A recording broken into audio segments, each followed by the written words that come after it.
And we are continuing on with the book Wish Tree. Chapter 6. One thing trees and crows have in common, in fact, one thing all the natural world has in common, is the rule that we're not supposed to talk to people. It's for our own protection. At least, that's the theory. I've often wondered if the endless silence is a good idea. They've been so many times I've wanted to speak up, to intervene, to help people. I've never said a word, though. That's just the way the world has worked. Has there been slip ups? Sure, mistakes have been made. Last year I heard about a frog named Fly who'd been napping in a mailbox. All frogs are named after bugs they enjoy eating. When the mailman opened the box, Fly leapt out with a frantic croak. The mailman fainted. He woke up to Fly, who was apologizing profusely, squatting on his forehead. Clearly, a breach of the don't talk to people rule. But as always seemed to happen, the incident was soon forgotten. After the mailman was absolutely certain that frogs can't talk, just hearing things, he no doubt told himself. Interestingly enough, he retired not long after the frog incident. In any case, when you consider the number of trees and frogs and otters and wrens and dragonflies and armadillos and everybody else in the natural world, you'd think people would have caught up onto our little secret by now. What can I say? Nature is tricky. And people are, well, sorry, but most of you aren't that observant. Perhaps you're wondering, if you're a curious or doubting sort, just exactly how trees communicate. You may find yourself inspecting a nearby ponderosa pine, perhaps, or an aspen or sweet gum, puzzling out the magic. People speak with the help of lungs, throats, voice boxes, tongues, and lips, and thanks to an intricate symphony of sound and breath and movement. But there are plenty of other ways to convey information. An eyebrow lifted, a giggle stifled, a tear brushed aside. These too are ways you express yourself. For a tree, communication is just as complicated and miraculous as it is for humans. In a mysterious dance of sunlight and sugar, water and wind and soil, we build invisible bridges to connect with the world.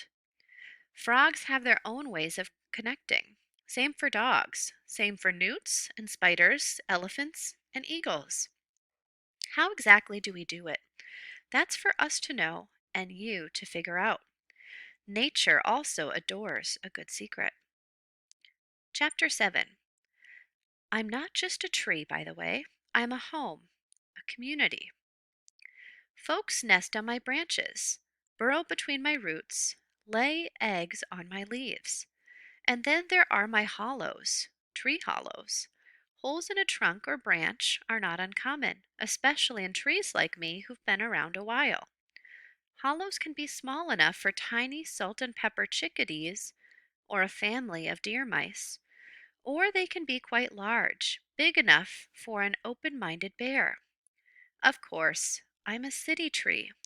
We don't get a lot of bears around here, unless they're of the teddy bear variety. But I've hosted more than my share of raccoons, foxes, skunks, opossums, and mice. One year I was home to a lovely and exceedingly polite porcupine family. I've even sheltered a person. Long story. I have lots of those, stored up the way a squirrel hoards acorns. Hollows happen for many reasons. Woodpeckers, fallen branches, lightning, disease, burrowing insects. In my case, I have three hollows, two medium-sized ones that were made by woodpeckers. The largest one happened when I was quite young. I lost a large branch that was weakened by wet snow during a northeaster.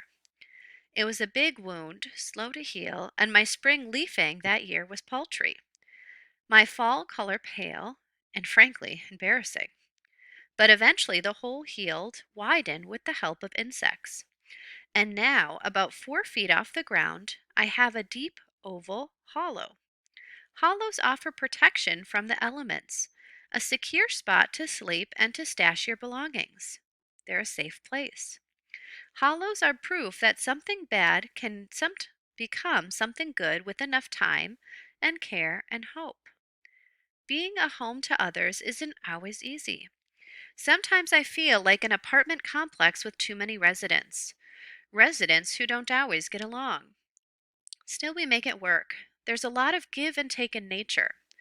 Woodpeckers hammer at my trunk, but they also eat annoying pests. Grass cools the earth, but it also bickers with me over water. Every spring brings new residents, old friends, and more chances for compromise. This spring in particular has seen quite the baby boom. Currently, I am home to owls nesting, baby opossums, and tiny raccoons. I am also visited regularly by the skunk kits who live underneath the front porch of a nearby house. This is unprecedented. Never have I sheltered so many babies. It just doesn't happen. Animals like space. They like their own territory. Normally, there would be arguing, perhaps even a stolen nest or a midnight battle. And certainly, there've been some disagreements. But I've made it clear that eating your neighbors will not be allowed while I'm in charge. Me, I don't feel crowded at all having so much company. Making others feel safe is a fine way to spend your days. Chapter 8. I have one more community member, although visitor is probably a better way to describe Samar. In January, she moved with her parents into one of the houses I shade, a tiny blue house with a sagging porch and a tidy garden. She is perhaps 10 years old or so, with wary eyes and a shy smile. Samar has the look of someone who has seen too much, someone who wants the world to quiet itself. Soon after moving in, Samar began sneaking into the yard once her parents had fallen asleep. Even on the coldest nights, she trudged outside in her red boots and green jacket. Her breath was a frosty veil. She would stare at the moon and at me, and sometimes at the little greenhouse next door, where a boy who looks to be about her age lives. As it grew warmer, Samar would venture out in her pajamas and robe and sit beneath me on an old blanket spattered with moonlight. Her silence was so complete, her gentleness so apparent, that the residents would crawl from their nests of thistledown and dandelion fluff to join her. They seemed to accept her as one of their own. Bongo especially loved Samar. She would flit to her shoulder and settle there. Sometimes she would say hello, in a fine imitation of Samar's voice. Often Bongo gave Samar little gifts she'd found during her daily flights: a Monopoly token, the car, a gold hair ribbon, a cap from the root beer bottle. Bongo keeps a stash of odds and ends in one of my smaller hollows, which the opossums kindly tolerate. You never know who I might need to bribe, she likes to say. But her gifts to Samar weren't bribes. They were just Bongo's way of saying, I'm so glad we're friends. If this were a fairy tale, I would tell you there was something magical about Samar, that she cast a spell on the animals, perhaps. Animals don't just leave their nests and burrow willingly. They are afraid of people, with good reason. But this isn't a fairy tale, and there was no spell. Animals compete for resources, just like humans. They eat one another. They fight for dominance. Nature is not always pretty, or fair, or kind. But sometimes surprises happen, and Samar, every spring night, reminded me there is beauty in stillness and grace in acceptance, and that you're never too old to be surprised. Chapter 9. I was pleased to see Samar's family join the neighborhood. It had been a long while since we'd had any newcomers. But I knew that with time they would put down roots, just like so many other families from so many other places. I know a thing or two about roots. One night, not long ago, Samar came out to visit. It was 2 in the morning, late, even for her. She had been crying, her cheeks were damp, she leaned on me, and her tears were like hot rain. In her hand was a small piece of cloth, pink with little dots. Something was written on it. A wish, the first wish I'd seen in months. I wasn't surprised she knew about the wish tree tradition. I'm kind of a local celebrity. Samar reached up, gently pulled down my lowest branch, and tied the fabric in a loose knot. I wish, she whispered, for a friend.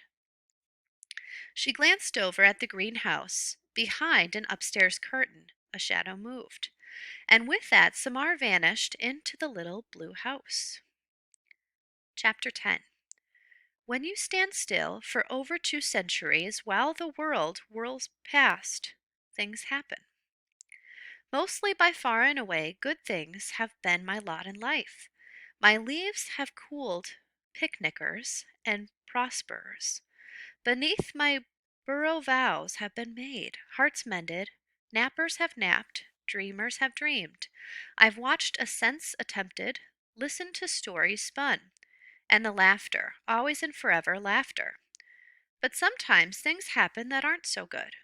When they occur, I've learned that there's not much you can do except stand tall and reach deep.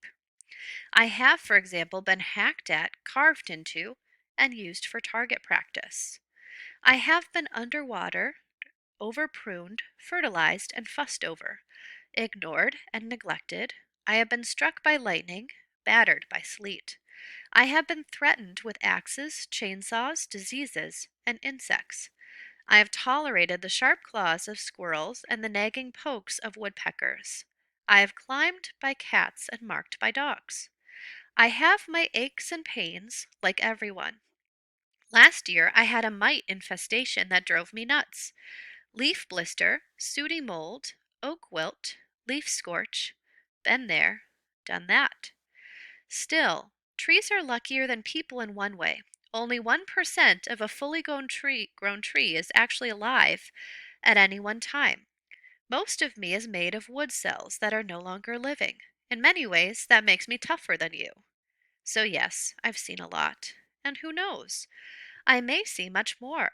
I could live to be 300, 500 even. It happens. Red oaks lead long lives, longer than our daintier friend, black willows, apples, and redbuds. And yet, a few days after Samar's tearful wish, something happened that made me wonder if I'd finally witnessed too much. And that is the end for the reading today. Thank you.